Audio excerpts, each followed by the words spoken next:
Hello, good evening. You are highly welcome to Perfect Children Academy. नमस्कार साथियों, perfect Children academy पे आपका हार्दिक स्वागत है। बेसिक ऑफ मैथमेटिक्स के तहत आज हम ज्यामिति की बात करेंगे और इसमें हम बिल्कुल क्लियर करेंगे कि लाइन क्या है, लाइन सेगमेंट क्या है, समतल आकृतियां क्या है, तिर्यक रेखा क्या है और असंरेख बिंदु क्या है, संरेख बिंदु क्या है। इन सारे पॉइंट्स को कवर करेंगे। तो आइए सीधे हम चलते हैं कि ज्यामिति है क्या चीज। देखिए, ज्यामिति ज्यामिति ज्यामिति तो जया और मिति दो शब्दों से मिलकर बना हुआ है। जया का मतलब होता है अर्थ और मिति का मतलब होता है मापन, यानी पृथ्वी का मापन। यह ग्रीक वर्ड है।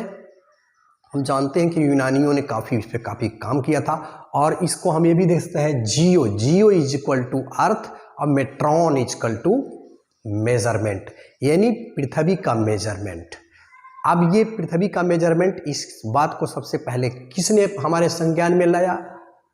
गरीबी से लाचार यूक्लिड ने लिख डाला पृथ्वी पर पूरा संसार। यानी ज्यामिति का जो जनक है, आइए देखते हैं जनक। जनक हमारे कौन है? यूक्लिड, याद रखिएगा, यूक्लिड। और भारतीय, अगर भारत के परिप्रेक्ष्य में कहा जाएगा कि भारतीय जो है ज्यामिति का जनक कौन है, तो याद रखेंगे कात्यायन। Katyayan, very important. कात्यायन याद रखिएगा। इन्होंने कात्यायन सूत्र लिखा है, उसमें इन्होंने काफी आकृतियों के बारे में बात की है। तो ये रहा हमारा ज्यामिति। अब हम ज्यामिति में पढ़ते क्या है भाई? ये क्या है? गणित की ऐसी शाखा है जिसके अंदर पिंडों की नाप, जोख, रेखा, कोण और तल, जो तल होते हैं उनके संबंधों का अध्ययन किया जाता है। यानी जो भी आकृतियां हैं उनका स्वभाव क्या है, अंतरिक्ष के सापेक्ष वो कहाँ स्थित है, उसके बारे में हम लोग इसके अंदर अध्ययन करते हैं। तो यह गणित की एक शाखा है और प्राचीनतम शाखा है। तो ये रहा हमारा ज्यामिति और ज्यामिति से रिलेटेड तथ्यों के बारे में हम लोग बात की। अब हम लोग कुछ पॉइंट्स की बात करेंगे। देखेंगे ये ज्यामिति भी कई तरह की होती है, जैसे निर्देशांक ज्यामिति आप नाम सुने होंगे, यूक्लिडियन ज्योमेट्री और तरह तरह की कई ज्योमेट्री है, उधर हम नहीं जाना चाहते हैं। तो ये हमारी रही सीधी सी परिभाषा ज्यामिति की। अब हम लोग चलते हैं, इसमें कुछ बातें आएंगी, उसको पहले हम नोट करते हैं। पॉइंट, सबसे पहले हमारा आता है पॉइंट या बिंदु। अब बिंदु क्या है भाई? ये बात आप देखें, लोकेशन विदाउट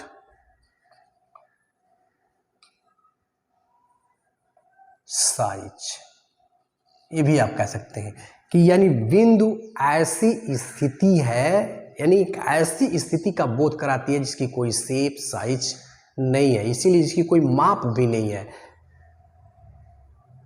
जैसे यहां देखिए, हमने एक बिंदी लगा दिया, एक डॉट लगा दिया, तो ये क्या हो गया? हमारा पॉइंट हो गया। स्थिति का आभास तो कह रहा है, एक तरह से कहें कि है भी नहीं भी है। स्थिति का आभास तो करा रहा है, लेकिन इसकी कोई लंबाई, चौड़ाई, मोटाई नहीं है। तो ये लोकेशन विदाउट साइज है, इसको हम बिंदु कहते हैं। अब ये बिंदु भी कई प्रकार के होते हैं भाई। पहला हम याद कर लेते हैं, जैसे देखिए संरेख बिंदु, संरेख, या इसी को अंग्रेजी में कहते हैं कोलिनियर, कोलिनियर, कोलिनियर पॉइंट। तो क्या होगा? ये कोलिनियर पॉइंट आपस में क्या करेंगे? यानी ऐसे बिंदु जो एक सीधी रेखा में होते हैं उनको हम कोलिनियर पॉइंट, जैसे ये हमारा मान लीजिए पॉइंट है, ये हमारा पॉइंट है, ये कैसे पॉइंट हो गए? जैसे ए और बी है, तो इसको हम कोलिनियर पॉइंट कहते हैं। अब यहीं पे देख लीजिए, असंरेख की बात हम करें। असंरेख मतलब जो समान रेखा में नहीं है। जैसे एक हमारा पॉइंट हो गया, एक हमारा पॉइंट यहाँ हो गया, एक पॉइंट यहाँ हो गया, तो देखो ये क्या है? असंरेख पॉइंट है, नॉन कोलिनियर पॉइंट है। इनको हम क्या कहेंगे? Non collinear, non collinear point. जैसे ये बिंदु है हमारा, ए बिंदु है, ये बी बिंदु है, और मान लीजिए सी बिंदु मिला दिया, तो अब इनको मिलाने से क्या बन गया भाई? त्रिभुज बन गया। तो ये नॉन कोलिनियर पॉइंट है, इस बात को याद रखिएगा। अच्छा, इसी तरह से हम यह भी कह सकते हैं कि प्रतिच्छेद बिंदु, प्रतिच्छेद बिंदु या संगामी बिंदु, ये भी आप नाम सुने होंगे, संगामी बिंदु। तो क्या होता है, जैसे कई रेखाएं एक ही प्लेन पे रहती हैं और एक दूसरे से इसे गुजरती हैं, तो जिस पॉइंट पे ये काटती हैं वो क्या हो गया हमारा भाई, संगामी बिंदु हो गया। तो हमारा समझ से बिंदु क्या है, ये बातें आपके समझ में आ गई।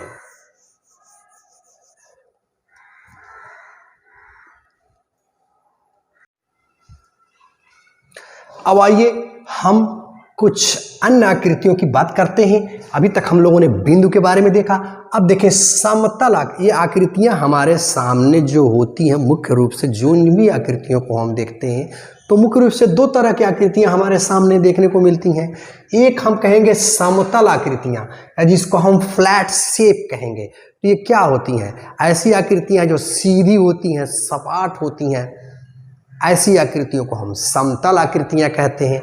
जैसे आप बुक ले लीजिए, ठीक है, बुक की बात करो या मेज की बात, टेबल की बात करो,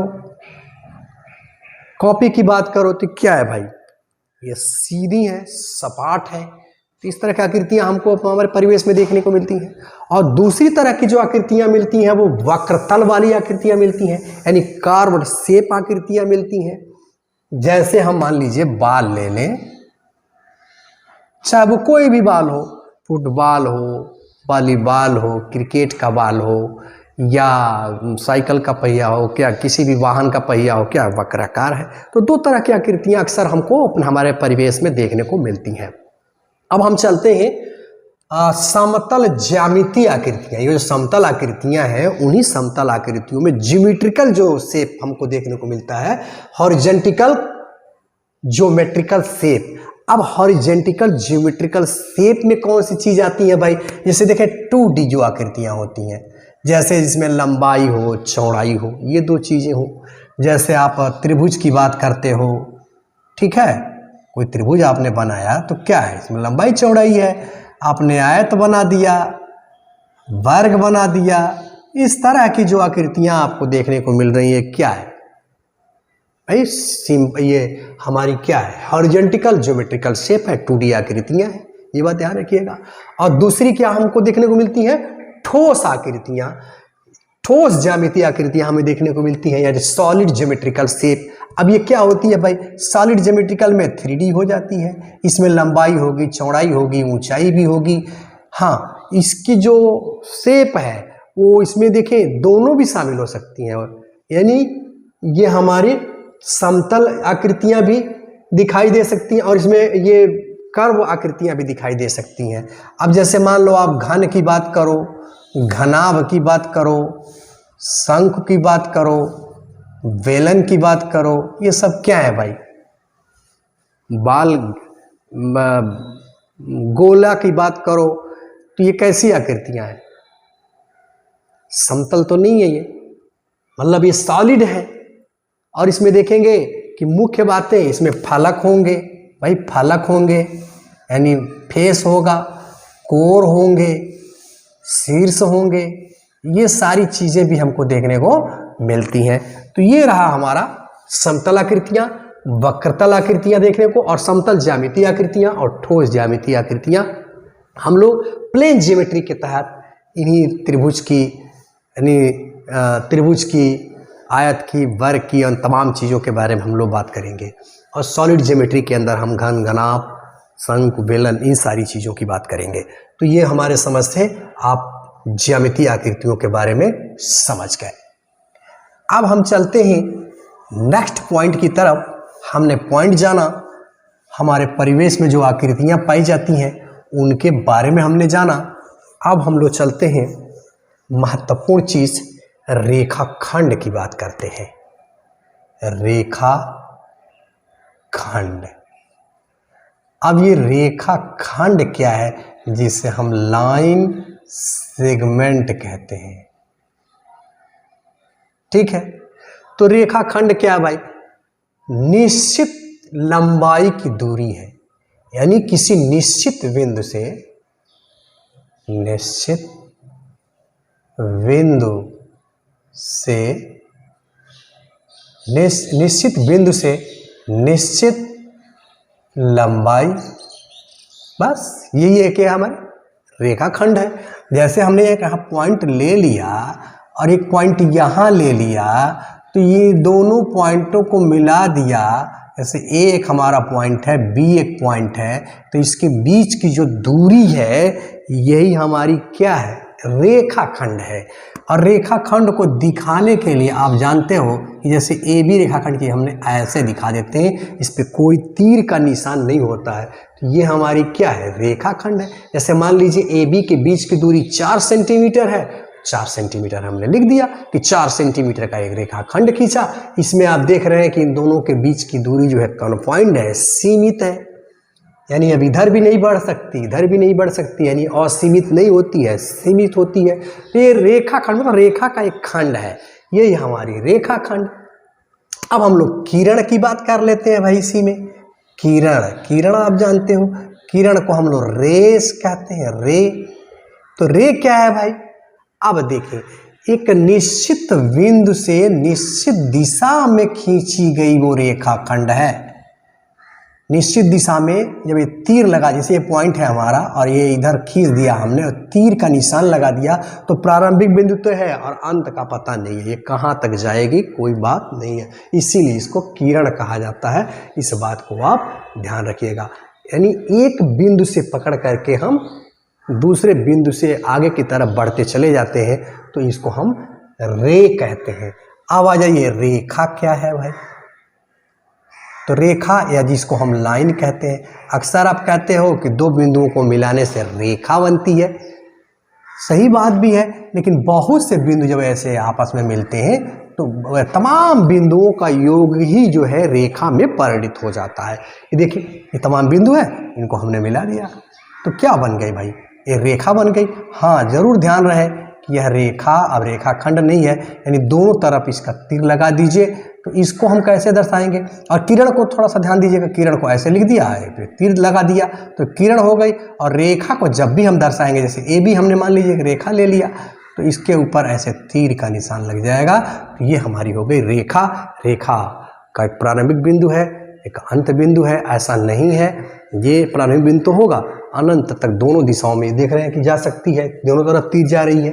ये किरण एक बिंदु से शुरू हो रही है, अंतिम तक अंत तक जा रही, कहाँ तक जा रही है इसको ठिकाना नहीं है। और देखिए रेखाखंड क्या है, हमारी सीमित है।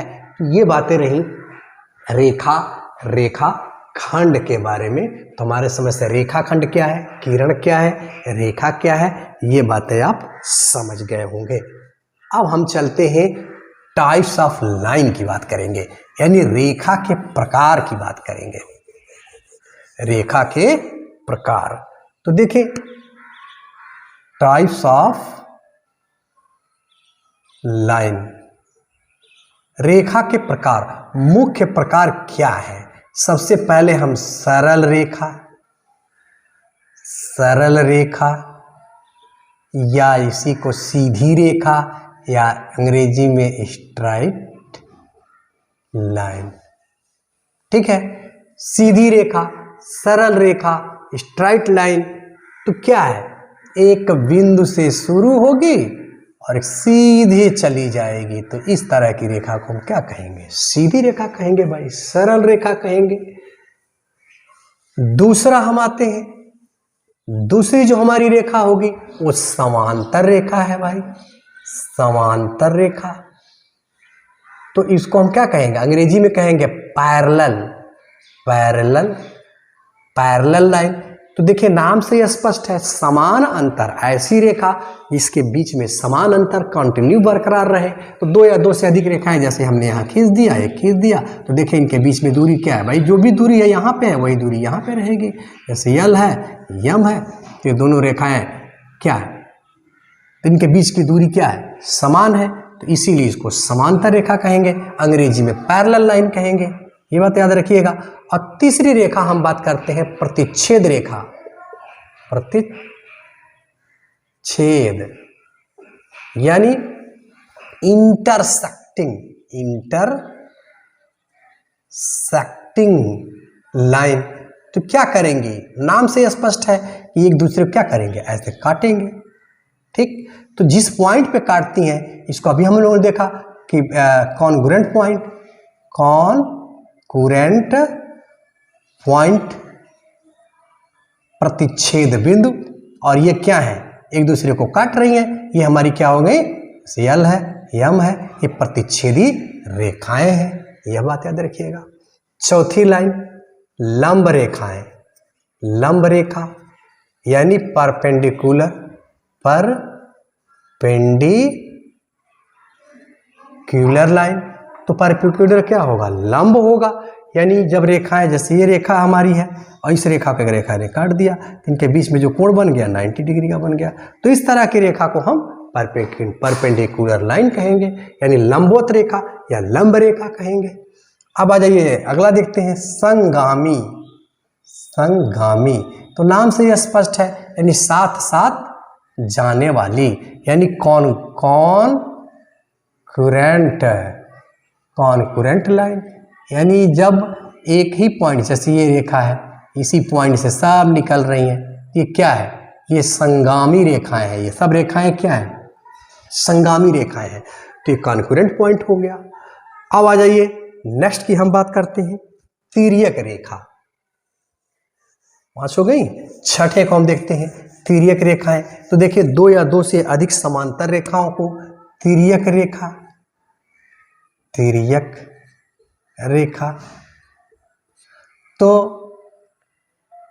जब 2 या 2 से अधिक रेखाओं, जैसे समांतर रेखाएं हैं और इनको किसी रेखा ने ऐसे काट दिया और समांतर रेखा ने, तो ये क्या हो गई हमारी, जैसे यम यन नाम की जो रेखाएं हैं, इनको एक रेखा ने काट दिया, तो ये रेखा हमारी क्या हो गई, तिर्यक रेखा हो गई। इसके बारे में हम लोग देखेंगे कि कोण वाले चैप्टर में, कोण वाले टॉपिक के तहत हम पढ़ेंगे कि ये जब काट रही हैं तो किस तरह के कोण बन रहे हैं, उसके बारे में हम कमिंग लेक्चर में बात करेंगे। तो ये हमारी हो गई तिर्यक रेखा।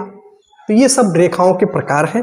अब हम थोड़ी सी बातें कर लेते हैं, वक्र की बात करते हैं, ठीक है। तो हमारे समझ से ये संगामी रेखाएं, तिर्यक रेखाएं और ये सारी बातें आप समझ गए होंगे। अब हम चलते हैं वक्र की बात थोड़ा कर लेते हैं। कर्व जो होते हैं, कर्व की बात अभी हमने की, तो समतल वक्र पहला हमारा है समतल। तो समतल वक्र में क्या होगा, स्ट्राइट कर्व, यानी एक ही समतल में वो आकृतियां होंगी, एक दूसरे को काटेंगी नहीं, तो इसको हम समतल वक्र कहेंगे। अब हम चलते हैं दूसरा सरल वक्र। सरल वक्र तो ये ऐसी आकृतियां हैं सरल वक्र में कि बिना एक दूसरे को काटे जो है वो बनती हैं। जैसे ये मान लीजिए किसी को काट नहीं रही है, तो ये सरल वक्र हो गया। अब जैसे मान लीजिए हाँ हमने कैसी आकृति बना दिया, ये रिपीट तो हो रही हैं लेकिन ऐसे देखिए एक दूसरे को काट नहीं रही है, तो सरल वक्र हो गया हमारा। इसी तरह से असरल वक्र की अगर हम बात करें, असरल यानी ये सिंपल वक्र है, सिंपल कर्व, और ये क्या है नॉन सिंपल। तो ये क्या होगा, एक दूसरे को भाई काटेंगे। जैसे ये मान लीजिए ये रिपीट तो हो रही हैं लेकिन कहीं कहीं या तो छू रही एक दूसरे को या एक दूसरे से काट रही हैं, तो इसको हम असरल वक्र कहेंगे। इसी तरह से मान लीजिए खुला वक्र की बात करता है, खुला वक्र। तो खुला वक्र में क्या है, जैसे ये 2 है हमने लिख दिया, ऐसे 4 लिख दिया, तो ये क्या है, ये वक्र खुले हुए वक्र है। इसी तरह से हम बंद वक्र भी कह सकते हैं, बंद वक्र। तो क्या है भाई, जैसे ये आपस में बंद होंगे, जैसे ये हमने ले दिया, देखो रिपीट कर रही हैं, जिसमें छू नहीं एक दूसरे को काट रही हैं, ठीक है। अब ऐसे हमने ऐसे लिख दिया, तो ये क्या है, ये बंद प्रकार के वक्र है। तो ये रहा brief description about geometry, line, line segment, types of line और कर्व। इन सारी चीज़ों के बारे में हमने बातें की। अगर इस चैनल पे आप नए हैं तो इस चैनल को सब्सक्राइब करें, लाइक करें, कमेंट करना बिल्कुल ना भूलें। कमिंग लेक्चर में हम बात करेंगे कोण के बारे में।